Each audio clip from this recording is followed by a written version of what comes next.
भाजपमध्ये गेल्यावर शांत झोप लागते असं म्हणणारे एकेकाळचे साखर सम्राट म्हणजेच काँग्रेसमधून भाजपमध्ये गेलेले हर्षवर्धन पाटील हे पुन्हा एकदा चर्चेत आले। राज्यसभेची जबाबदारी मिळणार असल्याची चर्चा असतानाच पाटील यांना भाजपकडून मोठं गिफ्ट मिळालंय। भाजपकडून हर्षवर्धन पाटील यांना राष्ट्रीय स्तरावरची जबाबदारी सोपवण्यात आली।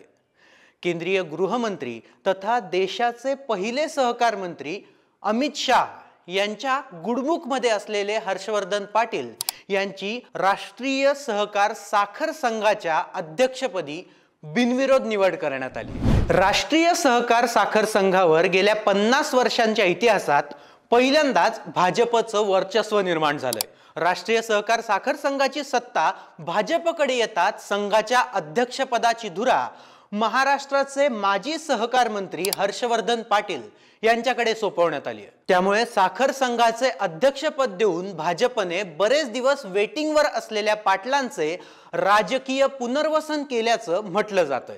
2014चा पराभव आणि 2019च्या वेळी भाजपमध्ये जाण्याचा निर्णय।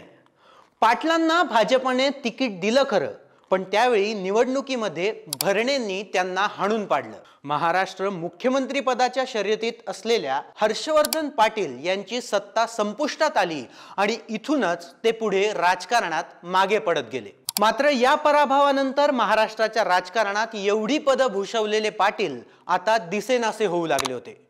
या पराभवानंतर बराच काळ त्यांना पुण्यातच घालवावा लागला। भाजपमध्ये जाऊन तरी आपल्याला स्कोप मिळेल या आशेने हर्षवर्धन पाटील यांनी भाजपमध्ये प्रवेश केला, पण 2014ची पुनरावृत्ती झाली आणि त्यावेळीही भरणे वरचढ ठरले।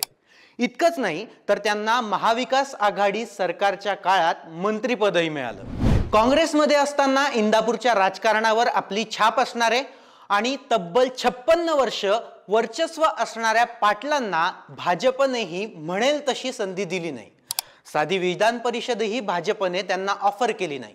तसं पाहायला गेलं तर त्यांनी भाजपमधून आपल्या मुलांना लॉन्च करण्याची तयारी केली आहे। मुलगी अंकिता पाटील ठाकरे यांच्याकडे भारतीय जनता युवा मोर्चाचे जिल्हाध्यक्षपद, तर मुलगा राजवर्धन पाटील याच्याकडे भारतीय जनता युवा मोर्चाचे कोर कमिटी प्रमुख इंदापूर तालुका या पदांची जबाबदारी आहे। हर्षवर्धन पाटील यांच्या नावाची चर्चा येता विधान परिषद आणि राज्यसभेच्या उमेदवारीसाठी जोरदार होत होती। मात्र आता केंद्रात थेट प्रमोशन मिळाल्यामुळे एकेकाळचे साखर सम्राट असणाऱ्या हर्षवर्धन पाटलांना आता राजकारणासोबतच सहकारमध्येही पुन्हा एकदा चांगला ब्रेक मिळाल्याचं बोललं जातंय। राजकारणातील प्रत्येक अचूक बातमीचे सर्वात आधी अपडेट्स मिळवण्यासाठी सरकारनामाच्या सर्व सोशल मीडिया प्लॅटफॉर्मला लाईक, फॉलो आणि सबस्क्राईब करा। तसंच सर्व नोटिफिकेशनसाठी बेल आयकॉन प्रेस करायला विसरू नका।